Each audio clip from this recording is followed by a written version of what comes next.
Bonjour à tous et bienvenue pour cette troisième édition de En tête à tête avec. Dernière émission avant l'été. On reçoit un invité de haut vol. Je ne vous en dis pas plus pour l'instant. On sera de retour à la rentrée, bien sûr. Pour rappel, En tête à tête, c'est une déclinaison du backpacker. L'objectif avec ce format, c'est d'aller plus loin, de passer 1 heure de façon plus intime pour découvrir le parcours d'un CEO emblématique. Notre volonté au travers de cette émission, de ce format, c'est bel et bien d'inspirer des jeunes, des futurs entrepreneurs à se lancer.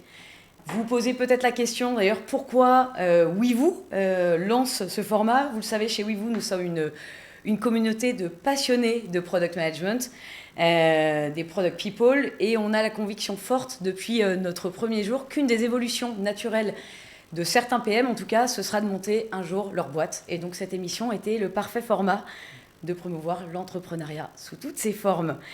Rappel, nous sommes sur Twitch.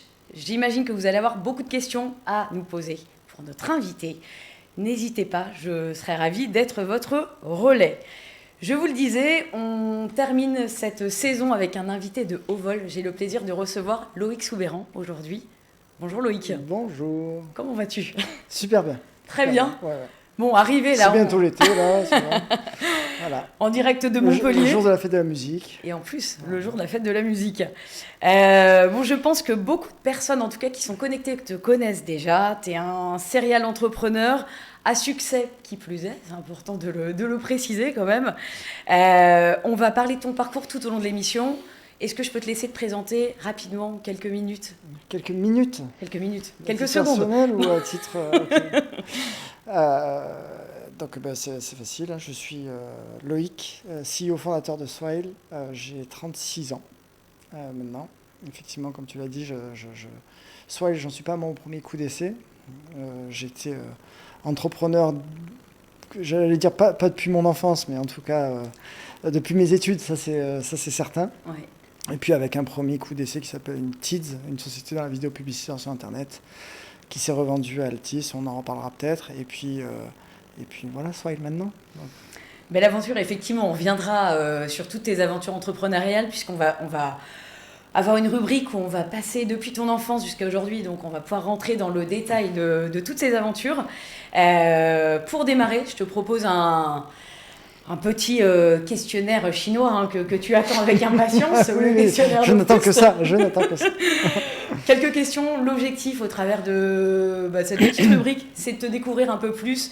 Peut-être non pas en tant qu'entrepreneur à succès, mais voilà, qui tu es en tant qu'homme. Ouais. Peut-être pour démarrer, tu nous as donné, non pas encore ton âge, non. D'où viens-tu, tout simplement ? Je viens de Montpellier, tout simplement.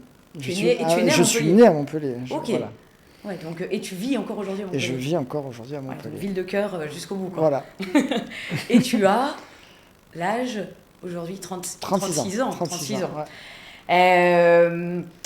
Peut-être, première question, si tu étais un moment de la journée. Alors sans aucun doute, le matin. Déjà parce que beaucoup plus créatif le matin, ouais. Souvent très reposé, mais plus spécifiquement le matin d'été. Ok.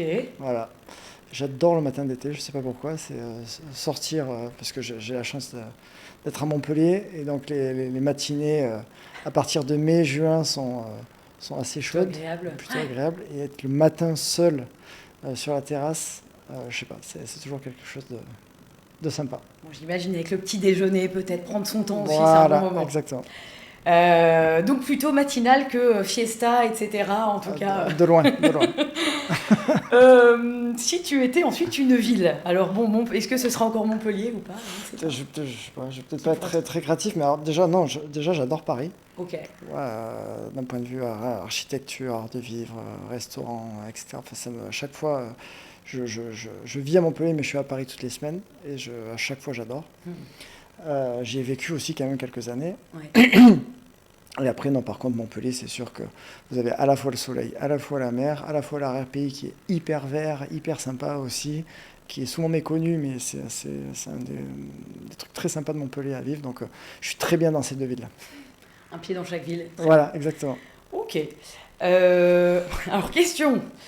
Voilà, je sais pas si tu es fan des super-héros, etc. En tout cas, imaginons, là aujourd'hui, tu es déjà au top, mais si tu avais un pouvoir en plus, si on pouvait Je pense que dans la vie, il faut essayer, en tout cas, encore plus peut-être en tant qu'entrepreneur ou même dans le produit, de manière générale, il faut toujours essayer d'avoir 2 ou 3 coups d'avance en stratégie. Complètement. Donc c'est sûr qu'avoir le super pouvoir de voir les choses en avance, ce serait quand même d'un côté hyper sympa, Ouais. mais d'un autre côté, ce serait quand même beaucoup moins excitant parce que du coup, si on savait tout ce qui allait se passer, il y aurait un peu moins de mérite finalement au succès. Donc peut-être que finalement, je switcherais plutôt sur un super pouvoir lié à ne pas ressentir la fatigue. Ok. Voilà. Donc être Energizer 24 sur 24. Voilà, 24, tout en respectant, voilà, mais en tout cas tout le temps bien, quoi. Voilà, Ok. tout le temps bien. Ok. C'est un pouvoir qui... Se sentir, on a tous nos moments où on se sent hyper performant et d'autres un peu moins. Bon ben voilà, toujours maintenir cet état Ok, plutôt constant quoi. d'hyper performance. Donc Et d'hyper-performance. voilà. Ok. Avant-dernier, là on passe sur le petit côté gastronomie, tu parlais Paris, les bons restos aussi, Montpellier aussi j'imagine, si t'étais un plat, ça peut être un dessert aussi, hein. Je sais pas si t'es plutôt sucré, salé. J'adore les desserts, j'aime aussi les plats, j'aime tout. Non, pareil, je vais revenir un peu sur l'été, il n'y a rien qui me rend plus heureux qu'un barbecue avec des frites allumettes et voilà, de la salade et du melon. J'adore le melon. Voilà. Ça nous met l'eau à la bouche. Ça, c'est facile à faire, c'est hyper simple, c'est tout le temps hyper convivial, c'est frais, c'est génial. Et Voilà. c'est souvent ce qui est le plus simple qui est le meilleur aussi. Hein. J'adore ça. Bon, alors on n'a pas prévu de barbecue après l'émission, mais ça nous a mis l'eau à bouche. Ouais, c'est Une prochaine fois. surtout à 13h. On n'a pas le barbecue sur la terrasse encore. Si t'étais une mauvaise habitude, on a tous des mauvaises habitudes. Sans hésiter, procrastiner sur l'administratif. Voilà. Je pense qu'il y en a plein qui vont se reconnaître. Moi, je suis en plein dans la cible. Hein. Non, je déteste ça. Tu repousses. Oh. Ouais, pas envie. Bon. Non, pas envie. Qui aime en même temps. Ça, à chaque fois, je suis à 2 doigts que ça me mette mal, mais je finis par le faire, mais j'y vais, mais j'ai peur. Quoi. Ok, voilà. Bon. Donc, et une dernière question, si tu devais passer un moment privilégié, ça peut être un déjeuner, un dîner, ce que tu veux avec personnalité, en tout cas quelqu'un avec qui tu aimerais passer un moment privilégié, et pourquoi ? Là, je vais pas faire, surtout dans avec beaucoup de gens du produit, mais je vais pas être hyper créatif. Je vais répondre Elon Musk. Ouais. Parce que déjà c'est un extraterrestre et j'aimerais comprendre en tant qu'entrepreneur. Là, pour le coup, je sais qu'il a plein d'aspects discutables de sa personnalité, mais en tout cas, en tant qu'entrepreneur, avec la vraie casquette entrepreneur, c'est comment tu fais pour être un serial entrepreneur, mais littéralement faire les choses en même temps et pas en séquentiel. Ok. Voilà, parce que j'ai eu la chance d'avoir 2 projets qui ont fonctionné, mais en séquentiel. Bien sûr. Comment tu arrives à gérer des succès planétaires en parallèle, quoi. Ouais. Et donc ça doit faire appel à beaucoup de choses sur le leadership, sur la capacité à hyper bien s'entourer, arriver à avoir des CEO dans chacune des boîtes, mais tout en étant le vrai CEO perçu de tout le monde. Enfin, ça doit être hyper sympa. Ah, j'avoue, et c'est comme tu dis, c'est un des seuls en tout cas aujourd'hui à réussir ce tour de force-là. Donc c'est pour ça que ça mérite de comprendre, enfin peut-être que voilà. Comment il marche, quoi. Ouais. C'est secret. Ouais. Ok, bon bah écoute, peut-être qu'un jour on aura le plaisir de recevoir Elon, on ne sait jamais. Ouais, parce que je crois que c'est assez mal vécu justement les entrepreneurs qui ont plusieurs projets, parce que ça peut donner l'impression d'un défocus. Et il prouve que c'est complètement possible. Complètement. Donc en fait, la clé elle est ailleurs. Ouais, non, mais je suis assez d'accord avec toi. C'est voilà. À creuser avec lui, peut-être un jour. Voilà, j'en rêverai. Le message est passé. Si quelqu'un connaît Elon au travers de l'audience, n'hésitez pas à nous introduire Loïc plutôt auprès de lui. Merci beaucoup d'être prêté au jeu en tout cas. Comment ? Via Twitter, on pourrait le contacter. Plutôt Twitter ? Non, on pourrait le contacter. Pour lui, voilà. Oui, t'as raison, c'est vrai que lui c'est Twitter. Ouais. Merci en tout cas de t'être prêté à ce petit jeu pour démarrer l'échange. On va rentrer maintenant dans le vif du sujet. On va parcourir ta vie. Ouf. 36 ans de C'est vie. ça quand le vif même. du sujet.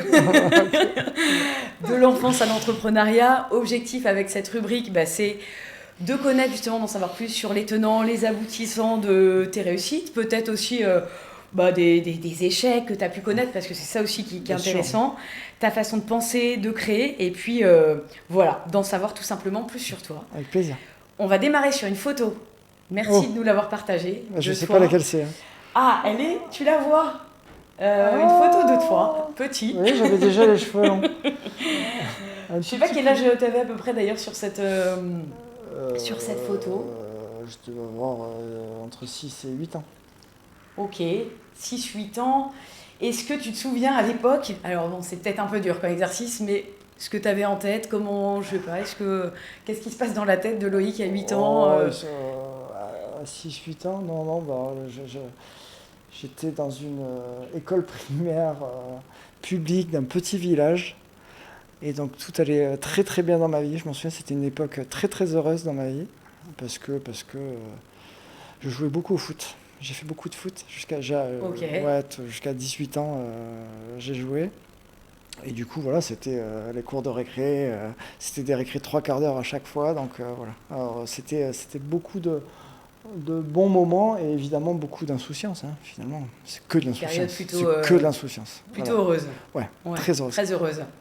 J'ai que des bons souvenirs de l'école primaire. Ok. Et alors non, à l'époque, je pense à 8 ans, on ne sait pas du tout ce qu'on veut faire. Pas du tout. Pas du tout. Je pense que comme tout le monde, j'ai dû faire les dessins. Enfin, pas comme tout le monde, mais en tout cas, voilà. Je vais être footballeur professionnel ou pompier ou policier, mais non, j'étais très très loin d'imaginer ce que tu allais devenir entrepreneuriat. Et Par contre, je me souviens très bien qu'à cet âge-là, j'avais déjà cette curiosité hyper éveillée, présente. Tu t'intéressais. Je voulais tout comprendre. Voilà. Le pourquoi. On sait qu'on a tous, quand on a 2, 3 ou 4 ans, l'âge du pourquoi, sauf que moi, il ne s'arrêtait pas vraiment, cet âge-là. et vraiment, cette soif de tout comprendre. À l'époque, il y avait des espèces de jouets mi-physiques, mi-électroniques. Et je me souviens, je les démontais. Et évidemment, après, j'arrivais pas à les remonter, donc ça me plaisait pas, je les cassais. Mais j'avais besoin de comprendre comment ça marchait à l'intérieur, etc. Ok. Donc, comme tu dis, curiosité comprendre, du coup, peut-être le côté ingénieur, tu l'as mis de côté à ce moment-là où tu démontais par remontage. Puis je montais plein de trucs. J'essayais, je me souviens, mais j'étais complètement inconscient. J'essayais de faire des kartings, donc avec des bouts de bois, des machins, les monter, le volant. Ok, donc déjà créateur en tout cas. Oui, très créatif. Très créatif. Ouais. Et du coup, tu grandis, etc. Et beaucoup de dessins aussi, je me souviens. Ok. Tu vois, là, je suis tout ça en live, là, mais beaucoup de dessins. Ok. Ouais, donc un petit côté artiste aussi. En tout cas, tu aimais bien. Mais j'étais beaucoup plus fort à reproduire qu'à créer, inventer, créer vraiment. Je prenais plaisir à montrer que je savais exactement reproduire ma 3D, mon machin, mon visuel. Ok. Non, mais c'est toujours marrant, comme tu dis, de se replonger un petit peu dans ces petits souvenirs d'enfance. Et est-ce que dans ton environnement familial, tu avais beaucoup de chefs d'entreprise ou pas du tout? Est-ce que tu baignais un petit peu quand même? Alors, zéro. Ok. Zéro. Ah si, j'ai mon grand-père qui était, mais finalement j'ai échangé assez peu de ce sujet avec lui, qui était entrepreneur. Ouais. Donc je pense qu'il y a une partie de lui en moi, évidemment. Sinon, après, tout le reste de ma famille, elle est dans la santé. D'accord. Mon papa est gynéco, ma maman urgentiste. Elle a été médecin généraliste aussi avant d'être urgentiste. Donc ils géraient leurs petites affaires à leur façon, mais finalement pas du tout dans cette logique d'équipe. C'est tout le temps moi avec moi-même, etc. Donc c'est des problématiques différentes. Mon frère, elle est kiné, ma sœur, elle est sage-femme, ma tante est soignante, mon oncle dentiste, etc. Donc voilà. Donc j'ai plutôt souvenir, alors ça pas dans mon enfance, mais plus à mon adolescence et pendant mes études d'avoir des grands moments d'écoute et de silence finalement, parce que tous les sujets de discussion tournaient autour de la médecine et pas du tout autour d'autres choses, quoi. Et du coup, toi, tu as décidé de prendre en tout cas une autre voie? Moi, j'ai pris une autre voie parce que ça s'est fait hyper naturellement. En fait, je me suis juste écouté, quoi. Ouais. Voilà. Mais sans Ouais, en tout cas, tu n'as pas eu de pression Ah, familiale en zéro. mode il faut faire médecine ou Non, autre. non, non. Là-dessus, tes parents Non, étaient puis assez c'était même libres, quoi. limite, pas une aversion, mais c'était, pour le coup, aller vers l'entrepreneuriat, ça a été hyper smooth. Pour le coup, j'étais très sûr du fait que je voulais pas aller en médecine. Ok, Ouais, ok, ouais. ok. Non, mais c'est très bien ça, de savoir clairement ce qu'on veut aussi, quoi. Ouais, Mais ben, bon, jusqu'à la fin du lycée, je savais pas du tout ce que je voulais faire, ouais. mais littéralement pas, quoi. Et bon, j'étais pas mauvais à l'école, donc du coup, j'ai décidé de faire une maths sup, Ouais. que j'ai allègrement planté. Euh, mais voilà, donc non, non, ça s'est clarifié progressivement après la maths sup, en fait. Ok. Et après la maths sup, du coup, c'est à ce moment-là, Ouais, l'IUT de non, gestion à IT Montpellier. info. Ok. IT info, parce que je cherchais un truc dans l'info et les maths, il y avait quand même pas mal de maths, donc ça m'allait bien. Et puis c'est là où, en fait, pendant ce DUT info, que j'ai commencé à faire mes premiers projets, quoi. Ok, Flash to Night, c'est à ce Voilà, moment-là. ouais, Flash Tonight, tout premier C'est vrai que quand j'ai projet. lu un petit peu ta bio, ça m'a rappelé l'équivalent à Paris, De T-Late ou Tonight, Voilà, tout ouais, à c'est fait, les ça. petites photos de soirée. Ouais, c'est ça, les Et ça, photos de t'avais monté soirée. ça avec des copains Bah, avec ou... mon futur associé de TIDS. Ok, Moi, j'étais arrivé, il venait de lancer le truc avec deux de ses copains, et moi, je suis arrivé juste après pour l'aider. Donc, j'ai ouais. pas. Mais en tout cas, j'étais dans cette dynamique de l'aider à développer le projet. Et c'était la première fois qu'on gérait vraiment à la fois bah, c'est comme, bon, voilà, pour ceux qui connaissent hein, les sites de photos de soirée. Donc, il y avait et le site à gérer, et du coup, l'audience à Ouais. gérer, et le réseau de Réseau de photographes à photographes, ouais. gérer, et les partenariats avec les établissements à Ok, gérer. Donc en fait, ça y est, on commençait à être sur un premier projet, pas du tout d'entreprise, hein, ouais. on avait commencé par une association, mais un peu touche à tout, finalement. Et ça m'a happé,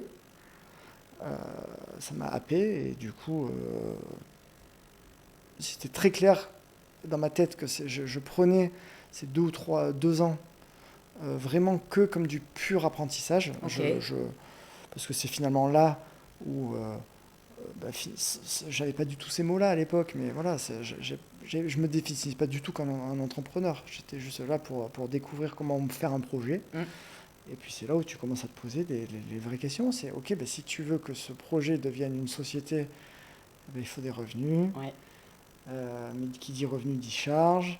Et donc, attends, c'est quoi enfin, voilà, tu rentres Et dans tu le te fais à joyeux l'époque monde. pas conseiller du tout, c'est vraiment en mode autodidacte avec ton associé. Très autodidacte. Et voilà, j'essaie de prendre des conseils à droite à gauche, mais c'était hyper succinct, quoi. Ok. Mais bon, l'envie est là, en tout cas, Ah ben, ça l'envie, confirme elle était plus que là. C'est-à-dire que tu disais tout à l'heure, je suis du matin et pas à soirée, Pas- machin. En fait, oui, j'ai passé mes études. Alors, j'ai quand même fait pas mal de soirées, faut pas exagérer. Mais je pense que j'ai fait un cinquième des soirées que mes potes faisaient. Ok. Parce qu'en fait, le 4 autres cinquièmes, ils étaient C'était dédiés la à boîte. faire des projets. Ok. Ok, ok. Et je me souviens, je, je me rendais compte que je faisais des vrais progrès. Ouais.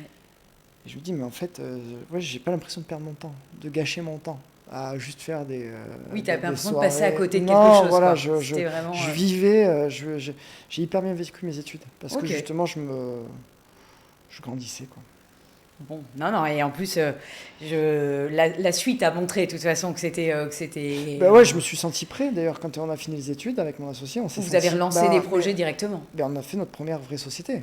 Et on s'est en fait, finalement, on a fait 1 milliard d'erreurs, hein. Mais je sais qu'en fait, en tout cas, Ouais. on se sentait prêt. Et donc, du coup, c'est pour ça que c'est allé aussi vite Ouais, vous derrière, n'étiez pas quoi. passé du tout par l'étape salariat ou autre, Non, direct saut dans non, le grand ouais. bain. Ou en titre, c'est pas Alors la ça, première c'était, boîte non, peut-être. non, C'était après. ça, c'était pendant qu'on tournait autour des projets. Ça, c'était vraiment pendant 6. C'était le moment de l'éclosion de Tease, en fait. Ok, ok. Pour donner vie à Tease, on était vraiment dans une logique Ouais. hyper, comment on dit, brainstorm, Ouais. où on savait qu'il fallait qu'on ait des idées, qu'on commence à leur donner vie, qu'on ait un crash test hyper rapide, qu'on ressorte sur une autre idée. On savait qu'on allait tourner autour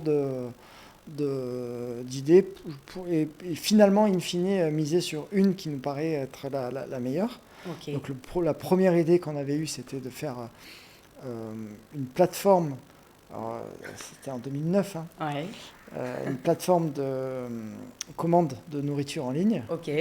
Voilà. Le fameux. Le fameux, donc Want It, Ouais. donc, qui évidemment n'a jamais... Et Allo Resto n'existait pas à l'époque? Allo Resto C'était. n'existait... Je me souviens si, plus Allo de Resto l'année. existait. Mm. Et en fait, ce qui s'est passé, c'est que donc, mon associé, qui était lui le développeur, moi je m'occupais du produit et des partenariats, on sort la bêta. Ouais. Et au moment de sortir la bêta, Allo Resto, à l'époque, annonce, donc il n'y avait pas du tout les Uber Eats, Deliveroo, machin, annonce une levée de fonds de 10 millions d'euros. Ok. 10 millions d'euros à l'époque, c'est 100 millions aujourd'hui. Franchement, en termes d'impact, C'est énorme. l'écosystème était beaucoup moins développé, lever des fonds c'était beaucoup plus rare, et donc d'autant plus 10 millions, c'était majeur. Ouais. On avait du coup, nous, probablement, je sais pas, 23 ans, je crois, un truc comme ça. 24, 23. Notre premier projet, première société, on s'est dit, mais on va se faire balayer, on arrivera. Enfin, Ouais, par remonter, ils sont déjà trop loin. Ils Quoi. sont trop loin. Ils sont trop loin. Faisons simple, c'est pas grave. Ok. On ne s'est pas encore planté puisqu'on n'a pas officiellement commencé. Ouais. On pivote. Ok. Et on se dit, alors bon, c'est là où c'était un peu tiré par les cheveux, mais pourtant, comme quoi c'était pas si bête que ça. On s'est dit, bon, en fait, on faisait la commande de nourriture, c'est un peu comme si on réservait notre nourriture au restaurant. Bon, ben, on va plutôt faire de la réservation pour prendre ses rendez-vous chez le médecin. Ouais. Pareil, voilà. hein. Donc, on sait ce qui est Plutôt donné une idée, derrière. une bonne idée.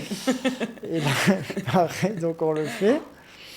Là, j'ai encore tous les je me vois très très bien sur nos calendriers, nos machins, parce que sur ce type de logiciel, c'est beaucoup plus d'un point de vue médecin ou praticien que ça se passe que d'un point de vue utilisateur. Hein. Okay. C'est vraiment toute la gestion des calendriers, etc. Ouais. On passe 4-5 mois à développer le proof of concept. Là, on y croit. Donc, on appelle ce projet-là co-booking. On y croit, mais on voit quand même que la marche, elle est costaud parce que aller vendre des abonnements à 50 € par mois, en partant de pas grand-chose, pour le coup, on savait ce que c'était un business model. Pour vraiment gagner bien sa vie, avec encore une fois, en 2009, un écosystème de financement qui n'était pas celui qu'on connaît pas du tout celui qu'on connaît aujourd'hui. Ouais, vous avez dit ça va être... Ardos. Et là, pour le coup, on avait senti le poids de notre inexpérience. Ok. Et en fait, on a ensuite l'idée de Tids, du coup. 2011, hein, c'est ça, 2010, pardon. Et là, l'idée de Tids, elle cochait toutes les cases parce qu'en fait, donc, on était avec Loïc et un troisième associé qui, en fait, avait développé une plateforme de téléchargement de musique gratuite qui s'appelait Artist, basée sur le téléchargement le visionnage d'une vidéo publicitaire. Ouais, ok. Pareil, il faut remettre les choses. Les sites de streaming n'existaient pas du tout en 2009. C'était Deezer. C'était juste après, c'était en 2010-2011 que Deezer fait ou 2009. Bref, on était là. C'était le balbutiement du streaming. Ouais. Par contre, c'était le grand moment pour combattre le piratage à l'époque en ligne. Et donc la réponse au piratage, c'est de dire ok, vous accédez à votre contenu gratuitement, mais vous visualisez une vidéo publicitaire sur Internet. Et donc, on s'est dit, en fait, nous, on n'a pas envie de gérer un site de musique ou un site de photos ou un site de documents quelconque. On n'est pas éditeur. Par contre, cette technologie permettant de monétiser des contenus qui ne sont pas de la vidéo, mais avec de la vidéo publicitaire, ça doit être notre cœur de métier. Et ça va s'appeler Tids. Et donc, voilà, on part sur cette belle idée. Et là, pour le coup, l'énorme avantage du monde de la publicité, c'est que les revenus se génèrent beaucoup plus rapidement parce qu'on parle de budget publicitaire qu'on a auprès des régies, des annonceurs, des agences, qui sont de fait beaucoup plus conséquents que de vendre mes abonnements à 50 euros. Et donc là, on n'avait pas du tout ce problème de légitimité. Et dès qu'on a senti qu'il y avait un coup, là, on a dit, on arrête tout, on a arrêté Co-Booking. On avait déjà arrêté Wanted, mais on arrête Co-Booking et on se focalise sur Tease et on met 150% de notre énergie sur ça. Donc tous les trois, hein, c'est ça, avec tes deux associés. Exactement. Et en termes de rôle, comment ça, le dispatch, du coup, moi, CEO, mon associé Loïc, un autre Loïc, CTO, et Olivier, notre troisième associé, en charge du marketing. Ok. Donc ça se fait assez naturellement, quoi. Ouais. Et question qu'on me remonte, qu'on nous pose, c'est vrai que le secteur c'est la tech, hein. Oui, la tech. Tu connaissais pas? Alors, on ne connaissait pas. Mais pas du tout. D'ailleurs, c'est assez risible. Hein. Ouais. Mais donc, juste une petite anecdote en passant quand même, à quel point on ne connaissait pas et comme quoi il ne faut surtout pas que ça soit un frein. Dans le monde de la publicité, on diffuse la publicité et il y a un mot clé qui s'appelle le capping. Donc c'est le nombre de fois où la personne va voir la même publicité. Ouais. Et donc, par exemple, un capping de 3 par jour, c'est maximum, un même internaute ne peut voir cette publicité que 3 fois. Voilà, pour éviter de polluer trop. Okay. Bon, bref. Et donc, on a notre premier budget publicitaire. Ouais. C'est-à-dire notre premier site qui, alors, ironie du sort, c'était Soonight. Ok, le concurrent. Donc, ex-concurrent, parce qu'on se connaissait bien. Parce que du coup, l'enjeu, c'était de les aider à monétiser leurs photos de soirée, parce qu'il n'y avait pas de business model. C'était notre problème avec Flash Tonight pendant nos études. Moi, je savais qu'il n'y avait pas de business. Voilà, personne n'achetait les photos de soirée ni rien. On dit, les gens, par contre, ils sont intéressés pour télécharger leurs photos, voir une pub, c'est OK. Pour avoir leurs photos, ils le font. C'est jouable, en tout cas. Voilà. Donc, c'était notre pari. Et j'ai perdu le fil. Et donc la régie m'appelle et me dit, c'est bon Loïc, vous avez bien mis le capping de 3 sur la campagne? Je dis oui. Je raccroche, je suis blanc, je regarde Loïc, je dis c'est quoi un capping de 3? Il me dit je sais pas. On tape sur Google, on apprend en live parce que c'est un capping de 3 et Loïc, pour le coup, ça c'est pas moi qui l'ai fait, c'est lui. Dans la nuit, il a développé la fonction du capping. Qui permettait de faire ça. Et boum, on est passé en travers les gouttes. Et voilà. Ouais, donc comme tu dis, vous débarquiez sur le métier, mais après t'apprends quoi. On était dans un incubateur. L'incubateur, il me paye du coup une formation. C'était un incubateur des mines d'Alès, qui nous paye une formation sur le monde de la publicité. Donc qu'est-ce que je fais? Je vais à Paris, je rencontre du coup le formateur. Le formateur, ça match. Fabien Livet, ça match direct. Et il rejoint la société. Débauche. Donc histoire de rencontre. C'est tout. C'est des opportunités, des rencontres. Il faut juste y aller et pas se poser. Transformer, quoi. Ouais. Et puis en fait, il y a cette forme de. C'est pas de naïveté, mais cette non-connaissance plutôt que la naïveté, parce qu'on n'était pas naïf, mais on ne savait pas. On arrive avec un regard hyper frais et on voit, vu qu'on ne voit pas tous les problèmes du fait de notre expertise, on est prêt à renverser des montagnes. Quoi. Mais ce que j'allais dire, ça vous semble déplacer des montagnes, atteignable, entre guillemets. Tu ne te rends pas compte finalement de toute la montagne, mais, donc mais tu y moi, vas. Tease ou Swile ensuite, si j'avais eu connaissance de tous les trucs qu'on allait devoir gérer, et évidemment, mais tu pars jamais en fait. Ah, mais c'est... Et en étant candide, en étant vraiment sans la moindre connaissance, ça te force à avoir la stratégie des petits pas. Non pas par méthodologie, mais par les faits, quoi, parce que c'est au fur et à mesure que tout tes portes et que tu découvres. Et donc ça te pousse sans que tu t'en rendes compte, donc du coup c'est moins douloureux à vivre, mais ça te pousse à adresser les problèmes les uns après les autres, et c'est le principe même d'un bon développement de produit.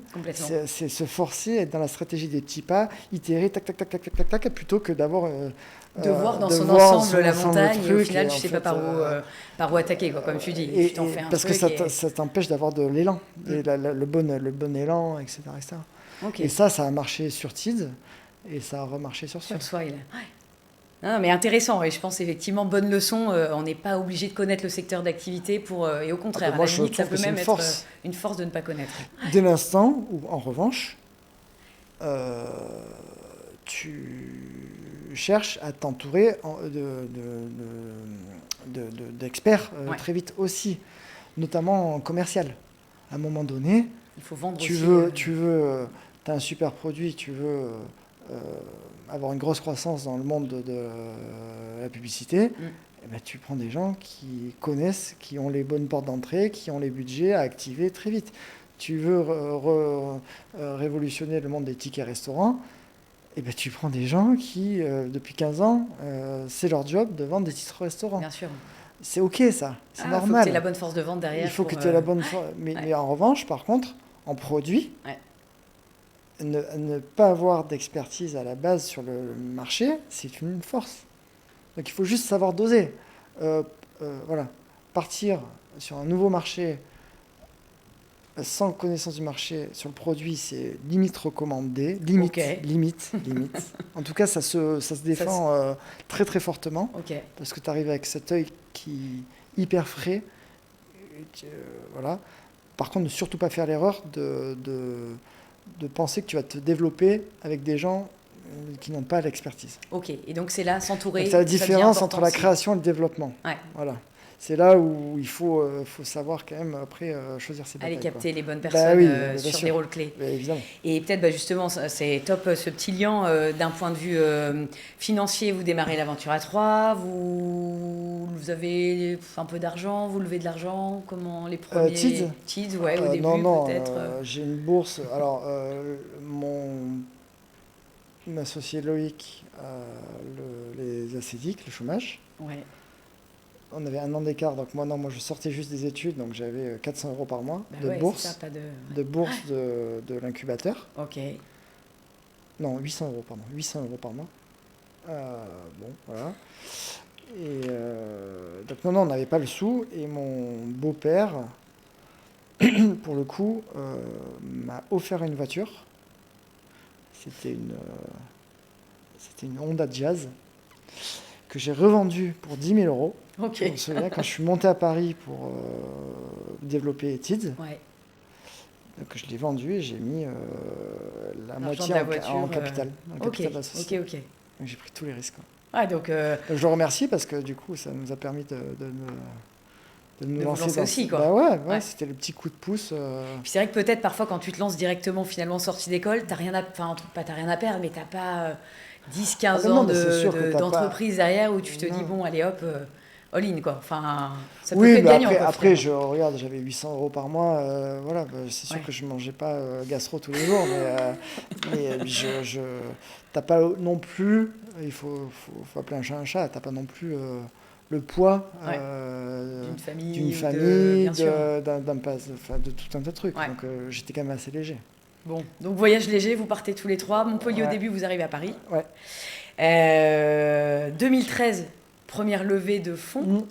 L'année est bonne, 4 millions d'euros. Ouais, déjà 4 millions, c'est une belle perf. C'est plutôt une très belle perf.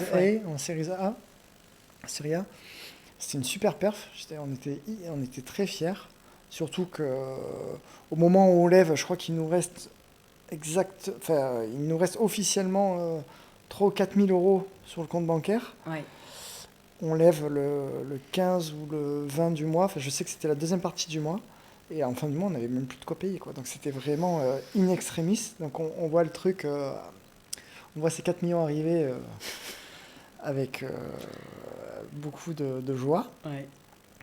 Même si je ne me souviens pas de moments de stress, parce qu'on savait qu'on était dans un process de levée, etc. Okay. Mais par contre, on savait qu'on n'avait pas de marge de manœuvre.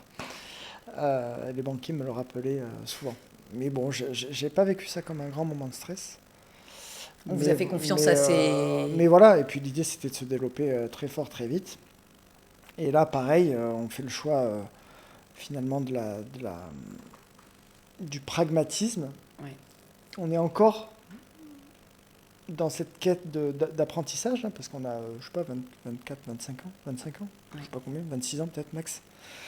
Bref, tout à apprendre. en tant qu'entrepreneur. Et on voulait monter un projet global.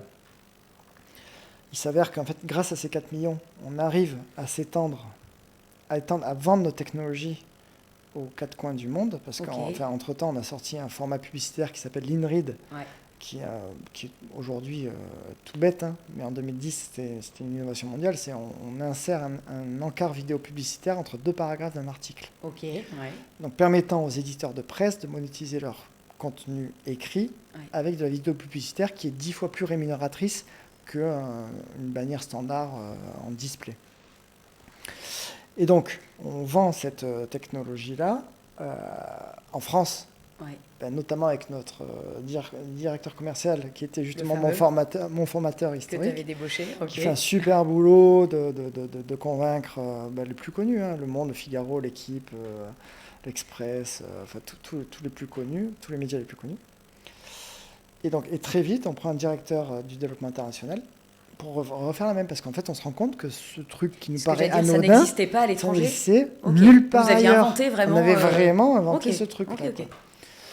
Et du coup, allez, go. Alors, on n'avait que 4 millions, donc c'est quand même limité pour faire un mouvement. Donc, on prend des espèces de VRP, mais partout. Donc, avec des mecs qui connaissent bien les pays. Boom, qui sont des freelances, quoi. Mais, et on reproduit le truc aux US, au Brésil, en Allemagne, au UK, avec l'équivalent du Monde du Figaro et de L'Équipe. En local, ensuite, local là-bas, mais que des marques stars, quoi.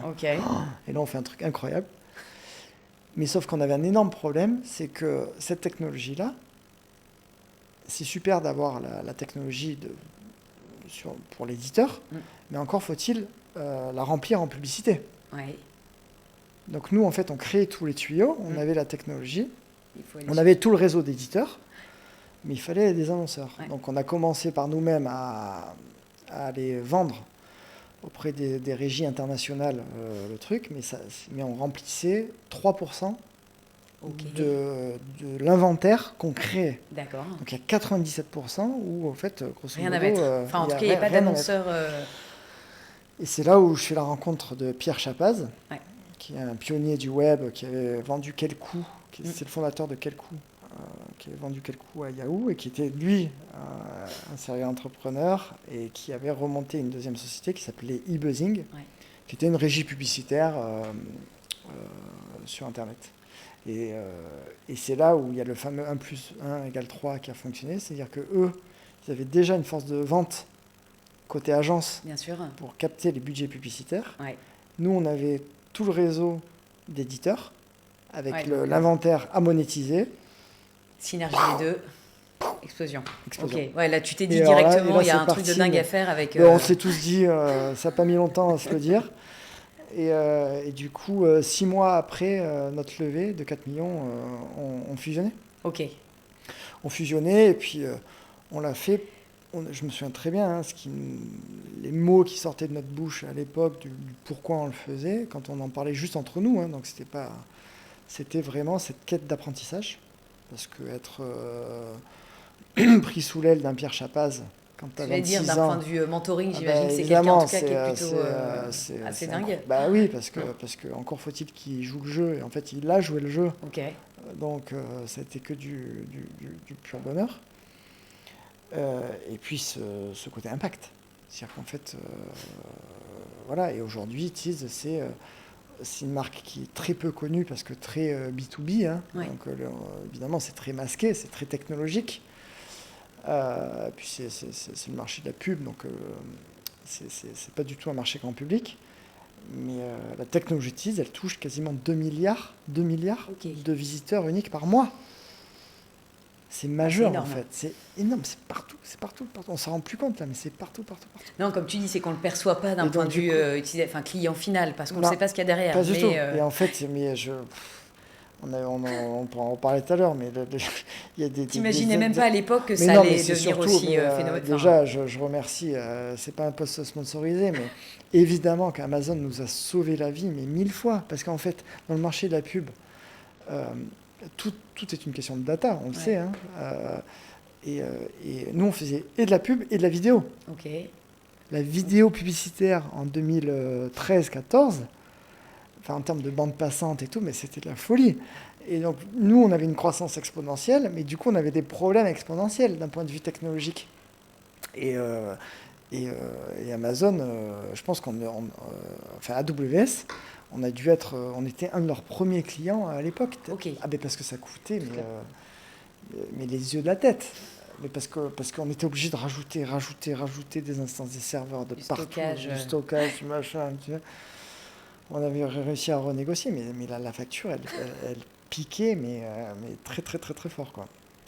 C'était des factures à quasiment 7 chiffres par mois. Ah ouais, donc effectivement. Quasiment 7 chiffres par mois. Mais parce qu'on était partout. Et donc, on a rationalisé après, parce que quand on a. Mais c'était une belle, folle aventure, quoi. Jusqu'à 2016, c'est ça où toi tu quittes à ce moment-là Ouais, jusqu'à. En fait, ce tes qui se fonctions passe. opérationnelles en tout cas. Complètement, en fait, ce qui se passe de manière hyper claire, c'est que dans le monde de la publicité, ce qu'on ne dit pas assez, c'est qu'il y a un duopole. Ouais. Google, Facebook, qui à l'époque, en 2016-17, captait 92% des budgets mobiles et 88% des budgets globaux, digitaux. Enfin, Ouais. c'est en termes d'océan rouge, on ne peut pas faire pire, quoi. Donc, tu as les 10 derniers pourcents, tu as une forêt de sociétés, mais qui se battent juste pour les miettes, quoi. Ouais. Bon, c'est des grosses miettes, parce que Teads, à l'époque, quand on a vendu, on faisait 300 millions de chiffre d'affaires, quand même. Ouais. Mais bon, par rapport à ce que générait un Google ou un Facebook, on était des nains, Comme quoi, tu dis, des nains. mais Et ça reste quand même. Et en fait, on avait de grandes raisons de penser qu'on avait des preuves que Google était en train d'arriver sur notre marché. Ok. Sur notre niche à nous, quoi. Ouais. Une grosse niche, hein, mais notre niche quand même. Et du coup, on s'est dit, pop, Ouais, il faut qu'on. on n'y arrivera pas. Mais non, mais c'est qu'en fait, on n'a pas envie de vendre parce que c'est notre bébé, mais en fait, il faut juste savoir être pragmatique. On va se faire allumer, Google, quoi. Ah ben, on va se faire allumer. On va se faire allumer. Donc, soit on n'aura plus que nos yeux pour pleurer, Et soit l'avenir vous a donné raison. soit on essaye de s'arrimer à un grand groupe qui nous donnera encore plus de moyens de lutter, une force quoi. de frappe aussi plus forte. Ouais.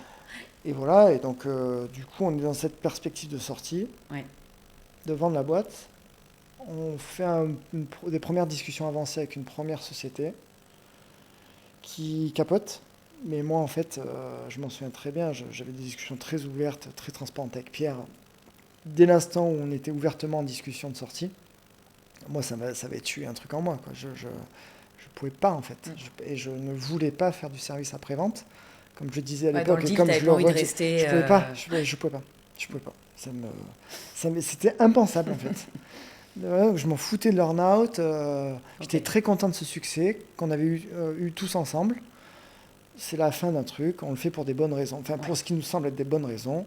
Next, quoi. Envie de passer à autre chose, complètement. Voilà. Et donc, du coup. Donc, tu avais déjà commencé à penser, là, à partir de ce moment-là, dès l'instant où on s'est mis en process de vente officiellement, on a mandaté des banques et tout, moi, je me suis dit, je sors. Donc, je suis sorti fin 2016. Et la boîte a été vendue début 2017. Ok, ouais, donc ça a été. Ah non, mais on était dans le process. Donc, mais tu vois, j'ai pas voulu interférer dans les négos avec l'acheteur qui était le groupe Altis. Très bien, ouais, tu les as laissés gérer surtout ça. Pas. Moi, j'étais très clair avec les associés. Je ne fais pas le service après-vente, donc je vais pas vous emmerder. Vous faites votre négo et voilà. Et donc j'étais encore board member. Ouais.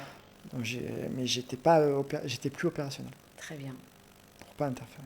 Et cette idée du coup de launcher, tu avais commencé à... À l'époque de Teads, évidemment, parce que... T'avais senti que ce marché du ticket resto... Non, mais à l'époque de Teads, tout simplement, j'allais moi-même dans un salade bar où je faisais 15 minutes la queue tous les jours pour réclamer la même salade.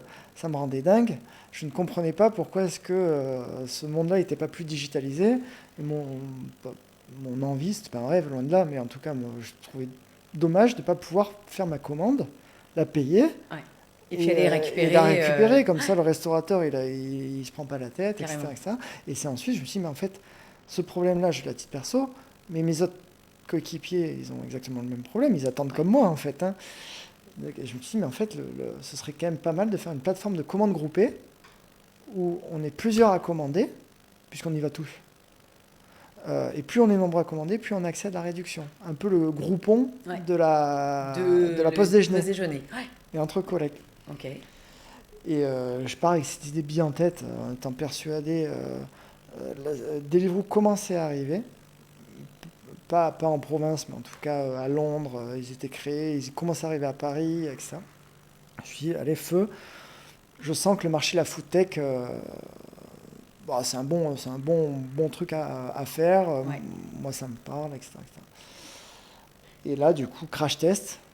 Mais crash test instantané, c'est-à-dire qu'en fait, je quitte mes fonctions de TIDS le 31 octobre. Ok. Le 15 novembre, je vais juste avec des mock-ups. Ouais. Voir les restos. Non, pas voir les restos, voir Ouais. mon salade bar. Ok. En plus, celui Celui-là. où tu allais tous les jours. Je lui dis, regarde, j'ai ce projet de plateforme, on a ce projet-là. Qu'est-ce que tu en penses? Regarde, moi je vois bien, il y a des gens qui du coup font pas la queue, qui vont dans le resto d'à côté juste parce qu'ils n'ont pas envie d'attendre un quart d'heure chez toi. C'est du bête, chiffre quoi. d'affaires que tu perds, quoi. Il me dit génial, génial, génial. Mais juste une question, est-ce que les gens ils pourront du coup payer en ticket restaurant? Ouais. Je dis bah non, mais regarde, c'est comme Deliveroo et tout, ils pourront payer en carte bancaire. Il me dit oui, mais moi 70% de mon chiffre, je le fais en ticket restaurant. Ok. Ouais, Et après, donc, il va derrière le comptoir, il me sort et, et en fait, il me dit que 95% de ces 70%, Ouais. c'est du papier. Donc là, moi, j'étais avec une plateforme digitale, un projet de plateforme digitale, Et en lui, étant encore persuadé payé que j'étais certain de mon coup, Ouais. et avec des gens qui veulent payer en papier. Le papier, ouais. Parce que c'est vrai que c'était le moment où ça se transformait. Ça commençait, hein, je crois, que les À premières peine, puisque en cartes, fait, mais à peine parce qu'en 2017, fait, 2018, de je sais plus, 2018, peut-être la démat des tickets restaurants a été autorisée en 2014. D'accord. Entre 2014 et 2018, il y a eu moins de 5% du marché qui s'est dématérialisé. Ok, ouais, donc Bon, on effectivement, ne va pas ça a mis rentrer du dans les temps, quoi. détails, mais, oui, mais pour d'autres raisons que... Voilà, parce que les acteurs historiques D'accord, entre... n'avaient pas la volonté d'appuyer plus, ou tout du moins ils s'y sont très très très très mal Ok. pris pour des raisons qui les regardent. En tout cas, ce qui est sûr, le fait est que la carte n'avait pas du tout pris parce que le produit n'était pas du tout conforme aux attentes des utilisateurs. Bon. Et donc c'est là où du coup, je prends ma casquette d'entrepreneur là, Ouais. et je dis merde, j'ai cette belle plateforme, moi j'y crois à mort, mais ça Mais, marche pas. ouais. Et c'est là où du coup je connaissais les tickets restaurants en tant qu'employé, Ouais. mais absolument pas en tant qu'entrepreneur.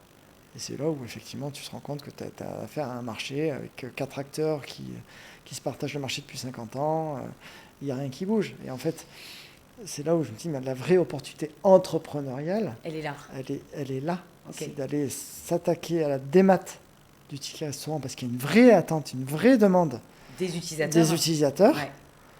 Et plus ce sera dématérialisé, plus on donnera une chance à notre belle plateforme parce que du coup, enfin, les gens pourront L'utiliser, quoi. l'utiliser, simplement. payer dessus. Ouais. Quoi. Ouais, donc le modèle évolue, quoi, en tout cas. Tu passes d'une plateforme... On passe à- finalement, en fait, on passe en un instant de raison d'une food tech supposée, qu'on n'a jamais été de fait, à une fintech, très axée sur le moyen de paiement. Ok, donc là, besoin... Mais en utilisant quand même commercialement Ouais. encore la plateforme de commande groupée en disant, quand on va aller voir un DRH, qui du coup est en charge des tickets restaurants, du budget, on dira, prenez-nous, puisque non seulement on a la meilleure carte, qui offre le meilleur réseau, Ouais. mais en plus de ça, on a cette plateforme-là qui peut Permettre d'avoir des de remises pour vos etc., collaborateurs, et etc. puis créer de la cohésion Bien sûr. entre collaborateurs pour vous. Voilà. Ah bah moi, je me souviens que quand on a créé la boîte, il y a 4 ans, on a choisi Luncher. Euh, On est toujours avec vous. C'est C'est pas un coup de sympa. pub non plus, on est content. Mais c'est vrai qu'il y avait ce petit truc de cohésion, etc., qui faisait la différence. Un réseau Mastercard, je crois, versus Voilà, un réseau fermé. Je crois qu'il y avait un autre réseau sur les Fermé, acteurs ouais, historiques, Connex. qui était comme voilà. Donc bon, c'était bien aussi d'avoir La nouveauté sur le marché, donc, quoi. très, très employé-centrique. Ok. En fait. On était très concentré sur l'expérience employée. C'est ce qui nous motivait. Ouais. On savait que c'était en étant très axé employé, de fait, ce serait aussi dans l'intérêt de l'employeur parce que du coup, les employés seraient contents de ce qu'on leur mettait dans la main. Ok. Parce que tu parlais du réseau Mastercard, mais tu vois, en étant employé-centrique, la première chose qu'on a faite aussi, c'est mettre une black card dans la poche des employés. C'est-à-dire que les employés, à l'époque, les cartes noires étaient vraiment uniquement pour les personnes à haut revenu. Tout à fait. Ouais. Les cartes historiques de titres restaurant Ouais. étaient perçues comme étant cheap. Complètement. Donc tu avais un peu honte Il y a de toute payer cette avec. partie aussi sur laquelle vous avez bossé. Ah ben oui, pour, tu avais honte en fait de payer avec. Et tu les recevais dans une enveloppe classique, tu sais, comme quand tu reçois tes enveloppes de ta banque, quoi, tu vois, avec ton code, machin, là. Voilà. Ouais, donc vous avez bossé ici toute cette On partie a bossé tout positionnement, marketing l'unboxing aussi avec un super packaging, une super visuel de carte. Et les employés étaient fiers de l'avoir. Et, tu vois, et les employeurs, du coup, dans leurs annonces, ils ne te mettent pas une carte titre restaurant, ils te parlent de la carte Swile. Ah, complètement. Donc dès l'instant où tu parles de la carte Swile, c'est que tu as créé ton propre univers. Et voilà. Et ça, c'était une première belle réussite. Ça a duré 2 ans. Et c'est là où on s'est dit, en fait, toute cette belle technologie qu'on a mis au service de la pause déjeuner, il faut qu'on aille au-delà. Il faut que cette carte, déjà, cette belle black card, là, elle fasse autre chose que gérer des titres restaurants. Il faut qu'elle serve, elle gère à minima tous les avantages du collaborateur. Du collaborateur quoi. Donc, on est les premiers à avoir lancé l'avoir transformé en smart card. Okay. Tu vois, il y a les smartphones et la smart card. Donc vraiment, cette capacité à j'ai mes petits cadeaux dessus, j'ai mes petites restos, j'ai mes petites mobilités, demain les petites vacances. En fonction de où je paye, ça va débiter le bon compte au bon moment. Okay. Et si jamais un même marchand, il accepte les deux, tu vas sur l'app, tu peux dire, ben non, finalement, tu as pris sur les titres resto, mais en fait, non, prends-le s'il te plaît sur tu peux t'arranger, etc. Ok. Et puis, on s'est dit aussi, la technologie, elle doit être au service de la culture de l'entreprise, du matin au soir, pas que de la pause déjeuner. Ouais. Et c'est là où on a décidé de se renommer de Luncher à Swile. Et ça a été l'expansion de nos... Ok. Voilà. Ah ben, c'est top d'avoir le historique. Et on a une question qui remonte. Gros succès sur ta première entreprise, gros succès sur la deuxième. Loïc, est-ce que tu as développé des mécanismes qui t'aident à faire les bons choix? J'ai appris un truc grâce à Pierre Chapaz. Okay. C'est décidé très vite. Voilà. Donc c'est capable quand on te soumet un projet ou même une décision à prendre, c'est... Ouais, c'est mettre du rythme et décider, avancer. Ok. Parfois, je me suis un peu embourbé, mais globalement, je pense que c'est ce qui a fait une partie du succès et de Tids et de Swile. Ok. Voilà. Et non, c'est tout. C'est tout. C'est le principe d'être un doueur, quoi. Donc, c'est-à-dire que tu comprends que en essayant d'avancer de 10 pas, peut-être qu'il y a un de ces pas-là qui sera mauvais, tu vas revenir à la case 8 au lieu d'être à la case 10, mais au moins tu auras avancé, tu es à la case 8, quoi. Et c'est vraiment c'est très centré sur la célérité. Ok. Et la vélocité. Très bien. Voilà. Donc un secret en tout cas. Mais et puis il faut l'assumer en fait. Parce qu'on a toujours peur d'assumer ses choix aussi, ou ses décisions. C'est ça. C'est d'avoir des convictions, et une fois qu'on a pris une décision, de s'y tenir aussi. Et je pense que... Ou de reconnaître si on s'est trompé aussi, ce qui peut arriver parfois. Non, et puis je pense que du coup, pour le coup, ça c'est pas à moi de le dire, mais je l'ai entendu plusieurs fois de la bouche des collaborateurs, c'est le fait d'avoir un capitaine clairement identifié. Ouais. Aide aussi, parce qu'en fait, du coup, on avance, on est tous dans le même sens, on y va, on se pose pas la question, on fait confiance, s'expliquer, il y a le rationnel, mais on y va, quoi. Et du coup, ça évite parfois un peu le flou. De flou, ouais. Ok. Donc bon capitaine, des bons relais, capitaine de navire aussi, des gens qui sont au bon poste. Voilà, tout le monde sait ce qu'il a à faire, en fait, on est une équipe. Ah, mais On peut que valider. Autre question, peut-être qui va un peu dans le même sens. Est-ce qu'il y a des choses que tu aurais fait différemment ou que tu as fait différemment, justement, de Tids à Launcher et Swile il y en a 1000. Il y en a 1000. Chez Tids, on a fait 1 milliard d'erreurs et c'est OK, hein, parce que, je veux dire, ouais, et puis en fait, je veux dire, je reprocherai jamais à un collaborateur sa juniorité. Tu peux pas reprocher la juniorité à quelqu'un. Bon, ben, nous, on était entrepreneurs juniors, donc on va pas s'auto-flageller. Ouais. C'est normal qu'on fasse des erreurs. Donc moi, j'ai eu vraiment cette courbe d'apprentissage accélérée grâce à Pierre Chapaz, mais du coup, ouais, une que je retiens, c'était clairement la gestion des people, donc la culture pure, s'assurer, tu vois, on vient de le dire il y a 30 secondes, un bateau, ouais. Un capitaine, ouais. On a chacun notre rôle, parce qu'on sait qu'en fait on va chercher un succès d'équipe et pas juste un succès individuel. Et en fait, moi je me souviens, on a toutes les boîtes en hypercroissance ont des phases des plateaux, hein. C'est logique. Même les plus aguerris, c'est un phénomène naturel. Bref, il faut pas mal vivre un plateau, c'est un phénomène naturel. Il faut juste le raccourcir, ouais. mais il faut l'accepter. Et je me suis rendu compte que justement dans ce bateau, sur un des plateaux un peu longs de Tids, il y en avait qui ramaient à l'envers, ouais. Il y en a qui avaient levé les pagaies, il y en a qui ramaient plus à droite qu'à gauche, et en fait, quand tu voulais aller tout droit, tu n'y arrivais plus, quoi.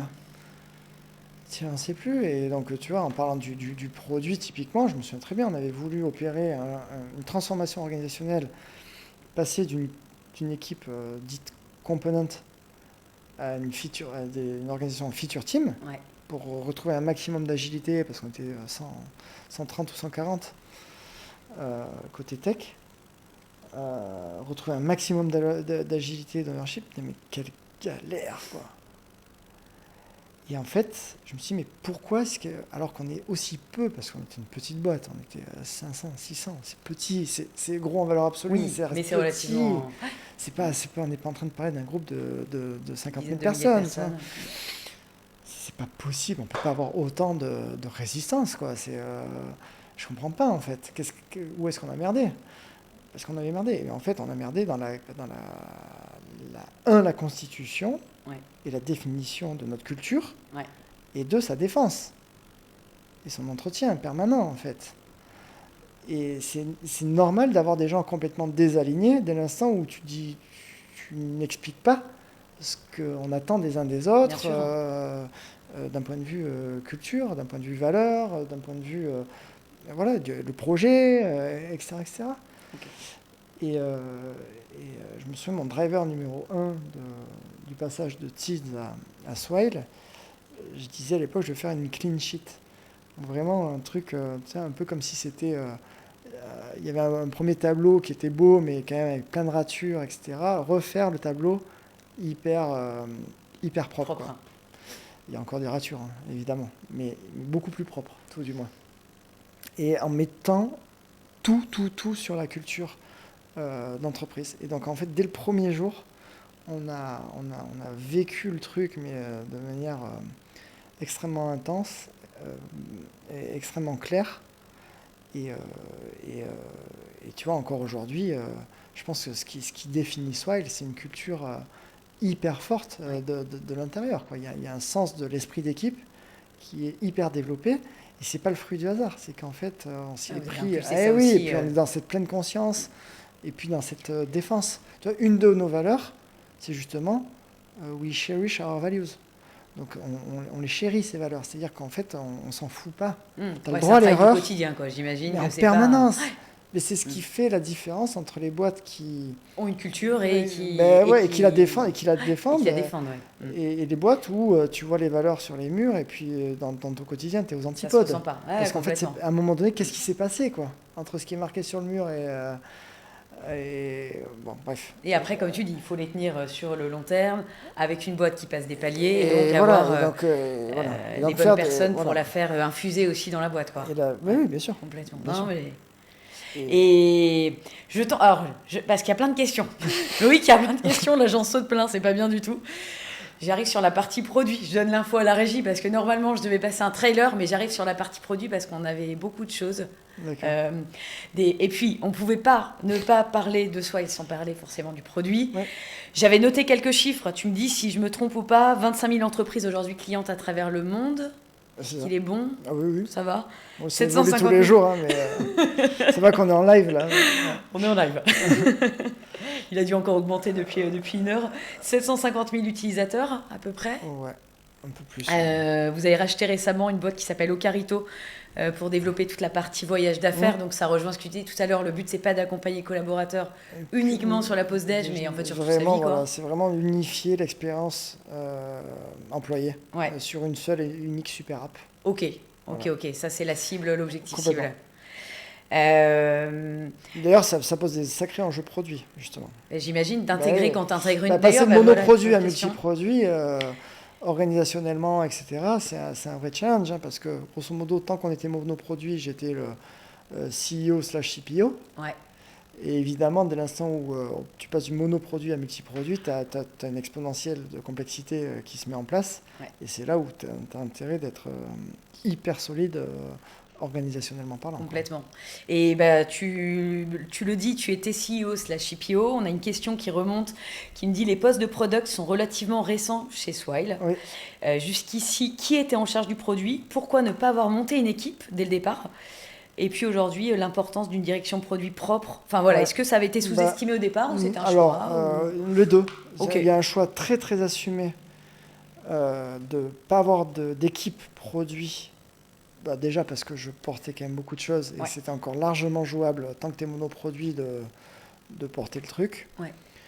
Parce que tu peux avoir facilement beaucoup de drive. Machin. Mais alors surtout, c'était pas tant ça le sujet à l'époque, c'était de dire, moi je suis convaincu que si on veut monter la meilleure équipe tech et pas produit, nous on parle de l'innovation. L'innovation c'est la tech plus produit plus le design. D'accord, c'est vraiment ces trois compétences fondamentales qui font le produit. Le produit n'appartient pas au produit. Bien sûr.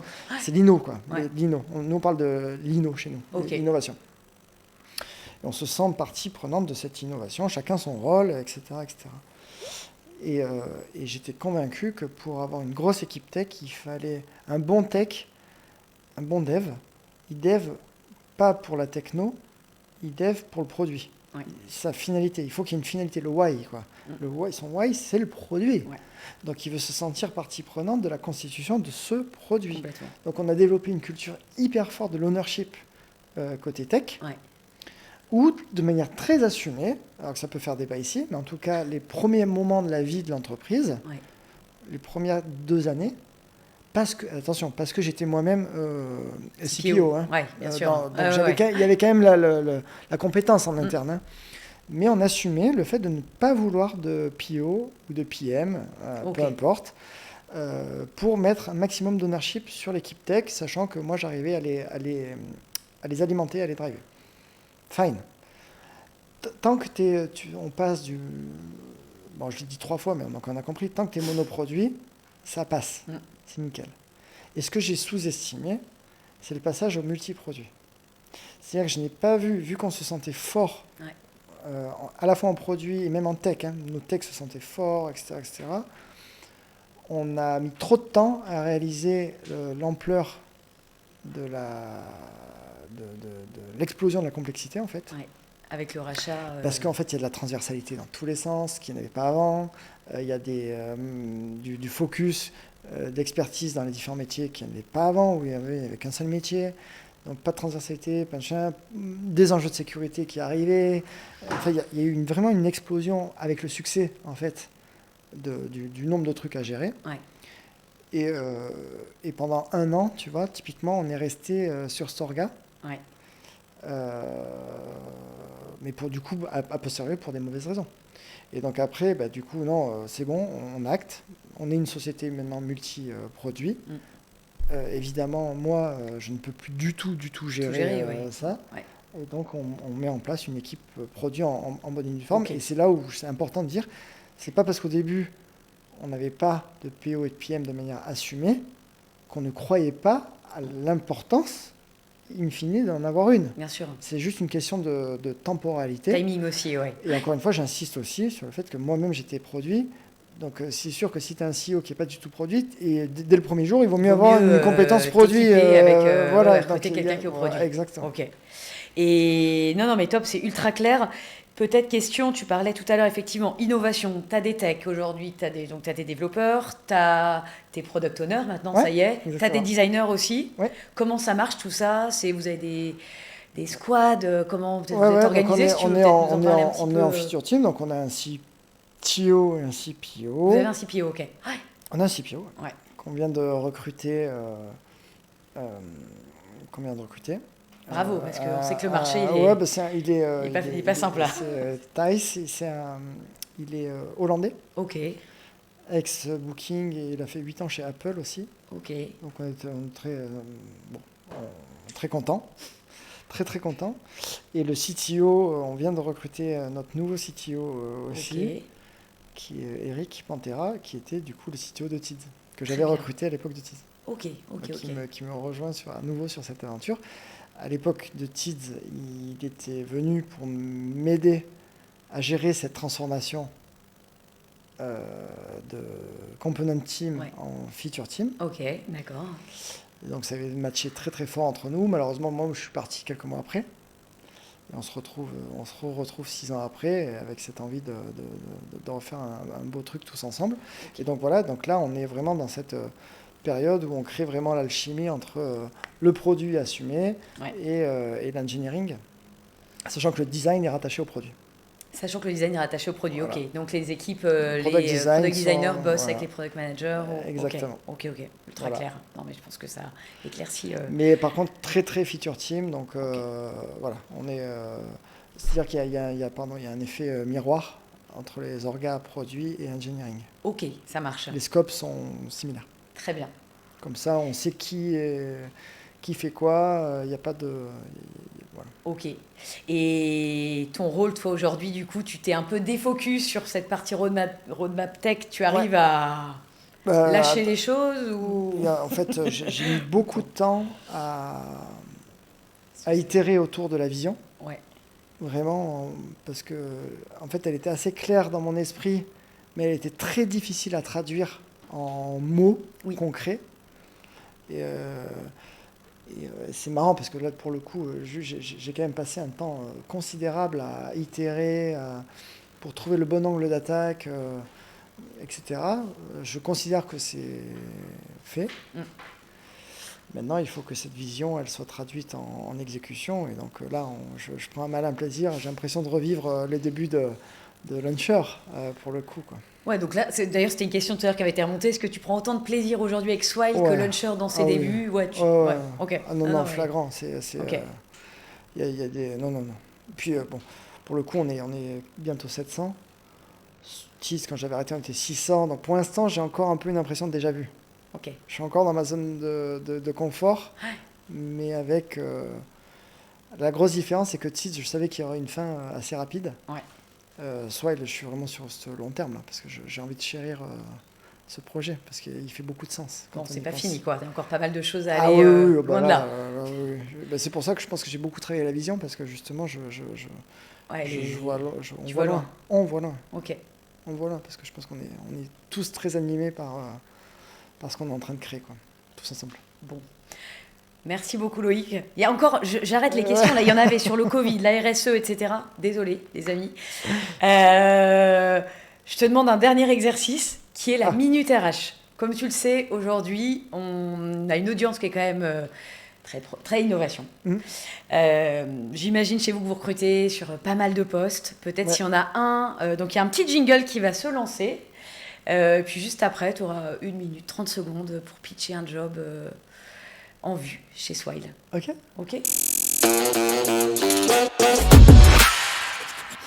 Ah ouais, c'est vrai. Ouais, non, franchement, j'en ai plein que j'ai pas pu poser.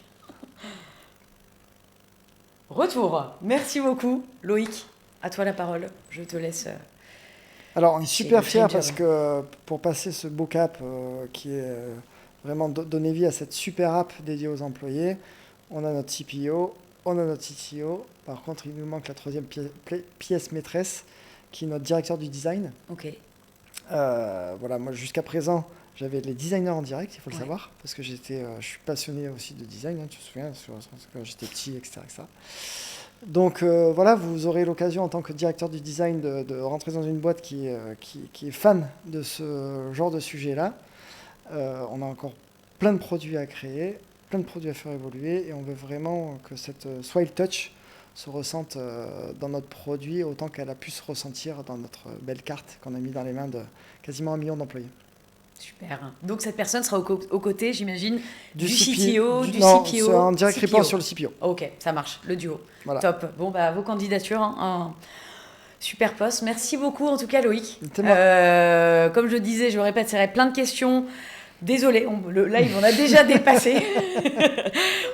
Super intéressant. Rencontre voilà, passionnante. Peut-être une dernière. Mot de la fin.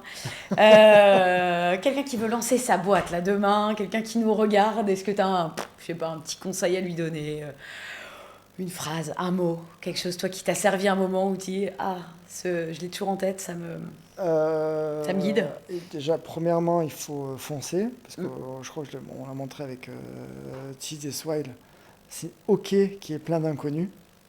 D'accord, voilà. Donc le plus vite on est sur le terrain, le plus vite on peut avoir des vraies discussions avec les vrais gens, c'est-à-dire nos clients. Il faut y aller, quoi. Voilà. Se confronter au marché. C'est ça. Deuxième chose, ne pas oublier que le principe du produit, c'est de surtout pas faire ce que le client te demande, mais de plutôt répondre aux problèmes du client en tant que tel. Et c'est pas, voilà. C'est donc en permanence se concentrer plus sur leurs problèmes que sur les potentielles solutions qu'ils te proposent. Parce qu'en fait, tout l'enjeu, c'est de trouver un autre chemin qui répond encore mieux aux problèmes qu'il a. Et troisième sujet, c'est le focus. Là, on parle de produit, mais moi, je suis évidemment product first, dans le sens où la première vraie phase d'un projet, c'est le product market fit. Il ne faut pas l'oublier. Et donc, ne pas dépenser 1 euro en marketing, en com, en post, en employé qui ne participe pas activement à la résolution du product market fit. Ok, la clé. Voilà. Très bien. Et après, une fois qu'on l'a trouvé, là, on lève, chevaux, là, on y va. Mais ça ne marche. pas hésiter à pivoter. Ah oui, et dernier truc, ne pas confondre résilience avec entêtement. D'accord ? Trop souvent, on a l'image de l'entrepreneur qui lâche rien. Mais ne rien lâcher, ça ne veut pas dire ne pas pivoter. Voilà. À un moment donné, si le mur, on se le prend une fois, 2 fois, c'est bon, ça suffit. On trouve un moyen de contourner le mur, quoi. Ouais, avoir le courage de se dire c'était pas la bonne idée. Voilà, et notamment auprès de ses proches, parce que souvent on lâche un projet, on lâche une carrière, machin, où il y a le regard des proches. Mais les proches, ils doivent comprendre qu'en fait, un projet, le principe, c'est que pendant les 24 premiers mois, 12 à 24 premiers mois, vous cherchez l'angle d'attaque. Et que votre idée de base, ce ne sera peut-être pas l'idée de fin, mais l'essentiel, c'est de trouver l'angle d'attaque du marché que vous avez choisi. Voilà. Ouais, donc se détacher aussi du regard, comme tu dis, des proches. Et se faire confiance. Exactement. Ça marche.